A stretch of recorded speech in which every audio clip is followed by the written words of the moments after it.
Bueno, amics, doncs és divendres. Avui surt a la venda l'iPhone 15 Pro i potser hauríem de parlar sobre si val la pena gastar-se els diners en aquest iPhone. Si has seguit una mica l'evolució dels iPhones, recordaràs que fa uns anys eren més aviat quadradots, com l'iPhone 4 o el 5, i després van passar a ser una mica més rodonets, com a l'iPhone 6 o l'iPhone X, i després van tornar a un disseny una mica més quadradot, com l'iPhone 13, que tinc jo aquí, o l'iPhone 14. Doncs aquest any, amb l'iPhone 15 Pro, han seguit una mica amb aquest disseny tan quadradot, però han arrodonit una mica. I és molt difícil potser d'ensenyar amb imatges, però la part que seria la cantonada més quadrada ara és una mica més arrodonida, el que fa que se senti com una mica més còmode a l'agafar-ho amb la mà, una mica menys agressiu. I la veritat és que és molt agradable agafar-lo i se sent com suau i premium i és una molt bona construcció, que també és el que esperaries, no? Quan t'has gastat 1.200 euros amb un iPhone, doncs que se senti d'aquesta manera. Però a mi això sempre em sap una mica de greu que després el 99% de la gent hi posarà una funda aquí sobre. I aquest color, aquest acabat, aquesta textura, doncs mai més el viuran perquè hi haurà un plàstic al voltant recobrint-lo. Llavors, tot i això, crec que és una molt bona feina de l'enginyer que ho hagi fet. I aquest telèfon segueix tenint el MagSafe, aquest imant que té aquí darrere, on li pots posar una bateria externa o un trípode o una cartera, per exemple. És una tonteria, però jo m'encanta en el meu iPhone 13. Aquest en concret és l'iPhone 15 Pro, és de la Judit, no és meu, però si tu estàs preguntant, l'iPhone 15 normal també té aquest acabat més rodonet i és suavet i té el MagSafe, així que qualsevol d'aquestes opcions estan bastant guai a la construcció. Però el més important al final passa a la pantalla, i aquí hi ha un parell de coses que m'estan agradant bastant. La primera d'elles, t'hauràs adonat potser que en aquesta pantalla hi ha un forat negre bastant gran aquí dalt, és com una pastilla. Això és el que Apple li diu la illa dinàmica, la Dynamic Island. I bàsicament és que en aquesta zona és on hi ha la càmera frontal i els sensors pel desbloqueig facial, i han intentat fer que aquesta limitació del disseny, per dir-ho d'alguna manera, sigui una funcionalitat. I el que fa l'iPhone és que s'adapta a aquest forat que hi ha a la pantalla i aquí t'hi comença a donar una mica d'informació que et pot ser útil, similar una mica a alguna notificació. Per exemple, si tens un timer, doncs et dirà quant temps et queda fins que soni l'alarma. Si tens el Google Maps obert, et dirà si has d'anar a dreta o a esquerra. Si poses els AirPods, et dirà ok, ara estan connectats. I crec que és un toc de software que està molt ben integrat, és com molt intel·ligent, no? Que d'una limitació en creïs una funcionalitat, però tampoc és nou. Això ja estava l'any passat en l'iPhone 14 Pro i aquest any segueix existint amb l'iPhone 15 Pro. La segona cosa que m'ha agradat bastant és que aquesta pantalla sent com molt ràpida, com molt fluida, crec que és la paraula, tot va molt bé. I la qüestió és que, a veure, és un iPhone nou, llavors, òbviament, després de gastar-te aquests diners va molt bé, però aquesta pantalla té una tasca de refresc que s'adapta. És el que Apple li diu la ProMotion Display. Per donar-te una mica de context, un mòbil normal, per exemple, el meu iPhone 13, s'actualitza el que es diu a 60 Hz. Bàsicament, que cada segon que jo veig la pantalla, 60 cops s'han com actualitzat els píxels. Això és el que fa, no?, que quan veus un vídeo es vegi fluid, entre cometes, i quan estàs a un menú vas fent scroll i també es mouen les coses bé. Doncs aquesta pantalla, en comptes de ser sempre 60, pot anar des de 1 fins a 120. I això és molt interessant, perquè això fa que quan s'actualitza només un, per exemple, doncs quasi no gasta energia, i això està bastant bé, i quan s'actualitza a 120 es veu extremadament fluid. El teu ull, o sigui, tu quasi no ho veus, però acostumat a 60, 120 se sent superbé. És una mica difícil capturar-ho amb la càmera i després que tu la teva pantalla vegis, perquè tot això és difícil, però bueno, si vas a un Apple Store o una botiga pots tocar primer lo bé que se sent aquest iPhone i veure lo fluid que és la pantalla, així que està bastant xulo. En general, la pantalla de l'iPhone és una molt bona pantalla, o sigui, bona brillantor, molt bons colors, bona resolució. És un iPhone, t'has gastat 1.200 euros, per tant, pots estar tranquil que tens una bona pantalla. Si t'interessa l'iPhone 15 normal, doncs tens aquesta pantalla tan bona i tens la illa dinàmica, però no tens la ProMotion Display. No s'actualitzaria entre 1 i 120, sinó que es queda als 60 que t'he dit com el meu iPhone. I només l'iPhone Pro s'emporta la ProMotion Display. No m'agrada gaire això, perquè, la veritat, qualsevol telèfon Android que costi més de 500 euros els últims anys ja s'actualitza a molts hertz. O sigui, això és el que fa Apple, no?, per segmentar i que tu et vulguis comprar l'iPhone Pro i no l'iPhone normal, és que es reserva aquestes coses per un telèfon molt car quan realment molts telèfons del mercat ja ho tenen, però aquests són els toquecitos d'Apple que fan que Apple sigui Apple. Si et fixes bé en aquest iPhone, potser t'has adonat que hi ha una funcionalitat molt característica dels iPhones que ha desaparegut. I és que fins ara tu sempre sabies que hi havia els teus dos botons de volum i al costat un switch per silenciar el telèfon, que era molt fàcil veure que si està de color taronja és que està silenciat i si no és que està amb soroll. Això ha mort en el nou iPhone i ha estat substituït pel que es diu el botó d'acció. És un nou botó una mica més petit que els botons de volum i bàsicament el que fa per defecte és silenciar l'iPhone, o sigui que aquesta funcionalitat tampoc l'has perduda. Però la gràcia d'aquest botó és que tu el pots reconfigurar perquè faci qualsevol altra cosa que tu vulguis.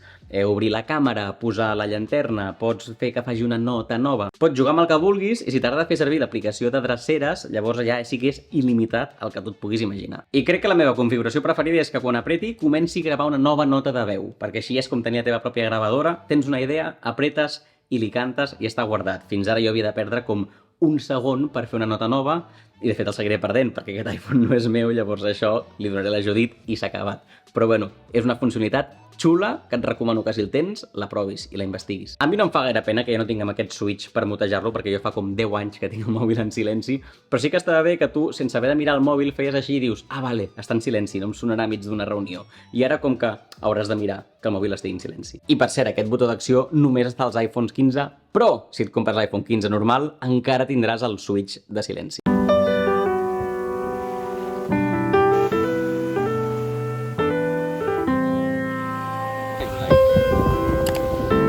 Si alguna cosa que és cada cop més important en els mòbils i els fabricants hi posen molt d'esforç és en les càmeres. I aquí, per ser un mòbil, hi trobem bastantes càmeres i bastant bones. Concretament en tenim 3, en tenim 4 perquè també hi ha la càmera frontal del selfie, però aquesta càmera crec que no s'ha actualitzat en res i és un selfie doncs, que està bé, tampoc és el millor selfie del món, però et solucionarà els apuros i sortiràs guapo a Instagram.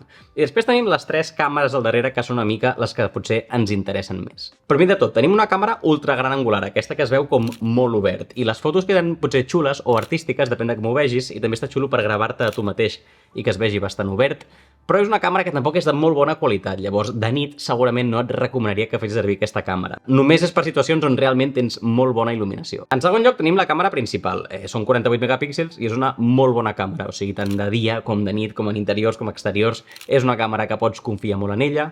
A més, cada cop per software pots fer més coses i pots fer fotos nocturnes i pots fer fotos de mode retrat i pots fer un munt de coses que cada cop són més solvents. I per Instagram, per fer records, per fins i tot si volguessis fer-la servir per alguna cosa una mica més creativa, és una càmera que és molt interessant. I després tenim la càmera de zoom, és una lent que només està en els iPhones Pros i en aquest cas és un 1:3 també, de molt bona qualitat i que jo que no tenia, i no tinc jo un iPhone Pro, quan faig servir aquest és com que sempre la vaig a buscar perquè et dona això, una visió una mica diferent, no? Per apropar-te a coses, per fer algun retrat, un 1:3 és superinteressant. Estaràs veient fotos d'exemples i la veritat és que no has de patir, estàs molt ben servit amb un iPhone 15 Pro en quant a càmera i també amb el vídeo. El vídeo crec que és potser el més especial de l'iPhone i és que comparat amb Android jo sí que aquí és on m'enamora i on no puc tornar endarrere segurament perquè el vídeo de l'iPhone és increïble.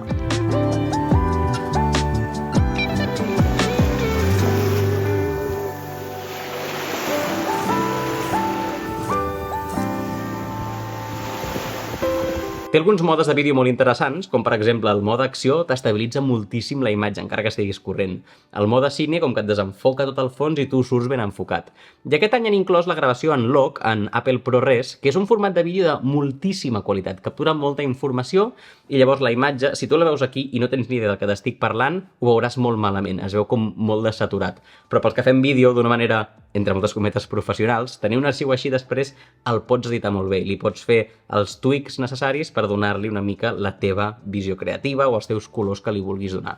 Llavors, per la gent que té un iPhone Pro i és entre cometes un Pro, això s'agraeix moltíssim. I hi ha una cosa que d'iPhone Pro que m'ha cridat molt l'atenció i em volia parar un moment a analitzar-ho, i és que Apple diu que no tens 3 o 4 càmeres en aquest iPhone, i tens 7, perquè segons diuen ells ara han fet una cosa que amb aquesta lent principal que té tanta qualitat, pots tenir com diferents distàncies focals. I si sempre havia sigut un 24 mil·límetres, doncs ara també tens 28 i 35 mil·límetres. I sorpresa, jo aquí tinc un objectiu que també és un 35 mil·límetres. Llavors, vull comprovar a veure si realment això que diu Apple és un 35 mil·límetres o només estan fent com propaganda i estan retallant la imatge i et diuen que tens una nova lent a la teva iPhone. Què millor per comprovar això que anar a fer fotos?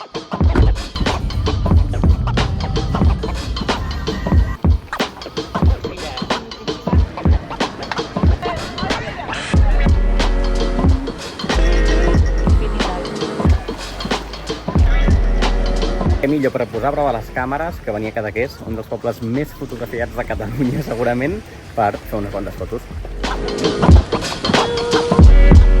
Aquí pots veure com canvia d'aquest per 1, ara es convertirà en un 28 mm i també un 35 mm. I aquest objectiu també és un 35 mm, llavors anem a comparar a veure si realment és la mateixa distància focal.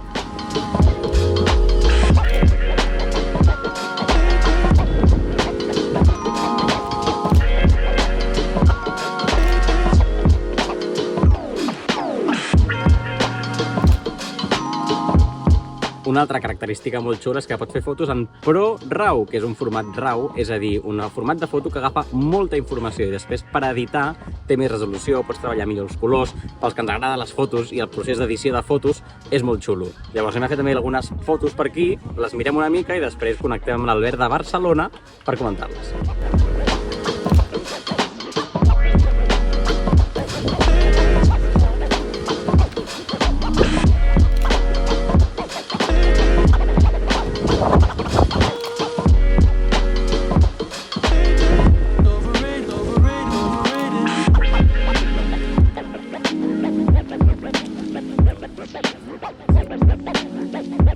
Això també és un detall que està bastant guai. Quan t'apropes molt a un objecte pots fer com una fotografia macro i veus com les parts de la flor de superdins.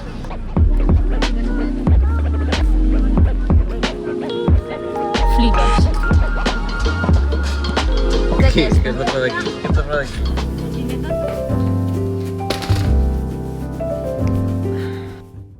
A veure, ja a casa amb una mica més de tranquil·litat. Volia sobretot investigar això del 35 mm si és real o no. I llavors he comprat aquí unes fotos intentant retallar-les el més exacte possible perquè sembli la mateixa foto.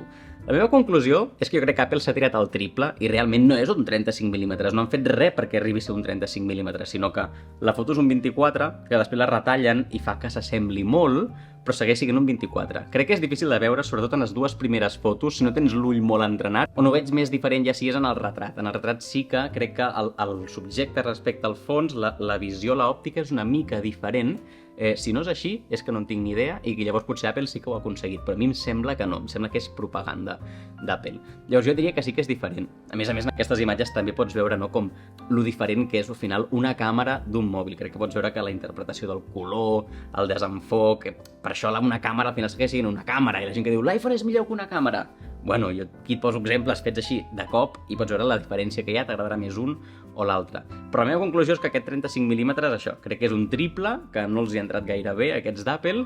Llavors, jo et recomanaria fer la foto sempre en 24 i després la pots retallar i s'assemblarà aquest 35, però a mi no em sembla que això sigui un 35 mm. El que sí que m'està cridant l'atenció per positiu, m'està agradant les fotos aquestes en ProRAW que hem fet. Són unes fotos de 48 megapíxels i clar, pesen com 70 megas cada imatge, llavors això et dona molta versatilitat a l'hora de, primer, retallar la imatge, perquè de 48 megapíxels pots fer zoom, retallar i que encara tingui bona resolució, i a més és un RAW, o sigui, té molta informació i puc canviar els colors, puc recuperar les sombres o treure una mica el cel, i tot i així segueix mantenint informació, com que no es veu com molt manipulada la imatge, saps? Quan t'envien aquelles fotos per WhatsApp que veus que és terrible, doncs aquí amb això no passa. I crec que és una funcionalitat que si jo tingués un iPhone Pro la faria servir bastant, perquè en aquells moments puntuals on vols la foto, saps que després, no? Això que faig jo, agafo i l'edito, m'agradaria moltíssim.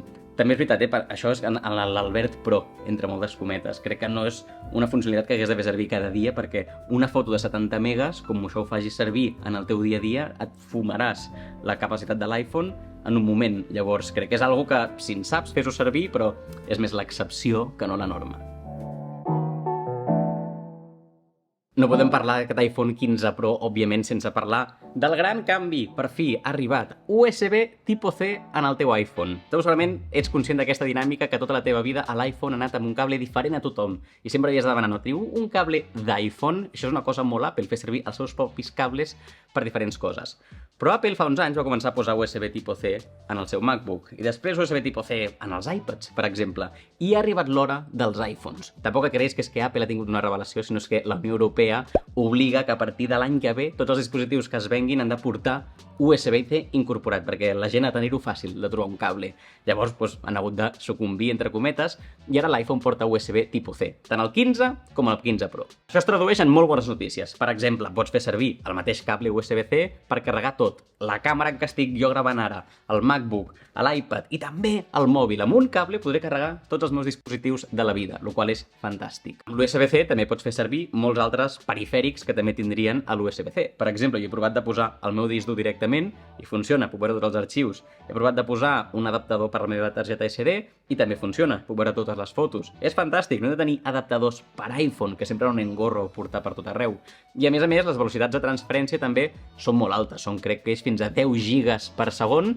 El cable que porta Apple no ho permet, has de comprar un cable a part, però bueno, pots transferir dades, per exemple, totes les fotos i vídeos que hem fet aquests dies, les podria passar amb el cable molt ràpid. Ho he fet amb l'AirDrop, també t'ho diré, no ho he provat, però crec que està molt guai. Si t'interessa l'iPhone 15 normal, també té USB tipus C, així que podràs fer servir el mateix cable per tot. Però has de saber que no han actualitzat les velocitats d'avui en dia, sinó que han mantingut les velocitats de l'antic cable d'iPhone, que és el que seria un USB 2.0, que va sortir l'any 2000. L'USB 3.0, aquest que és tan ràpid que et deia, va sortir l'any 2008. Però Apple ha decidit que, com fa Apple sempre, si tu et compres el 15 t'emportes unes coses i si et compres el Pro és quan t'emportes les coses bones. Amb tant parlar de cable i de carregar, crec que hauríem de parlar també de la bateria. Què tal és la bateria, almenys aquests dies que l'hem estat provant?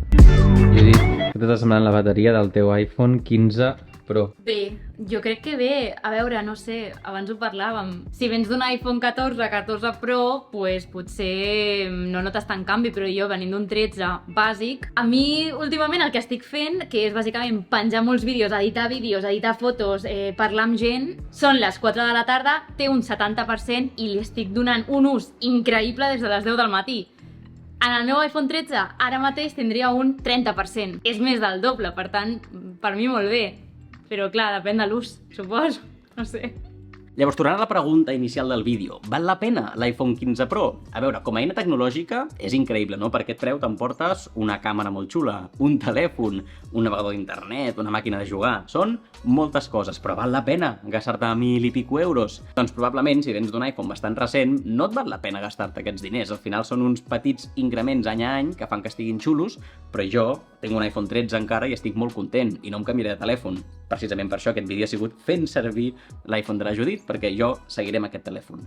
També és veritat, ja t'ho diré, que jo fa 2 anys em vaig gastar 800 euros amb aquest telèfon i va ser una inversió, comptant que en els següents 2 o 3 anys faria servir aquest telèfon i el gaudiria. Sobretot crec que això és molt important, o sigui, si tu vols gaudir d'un iPhone i el faràs servir, pots arribar a justificar una compra de 1.000 i pico euros.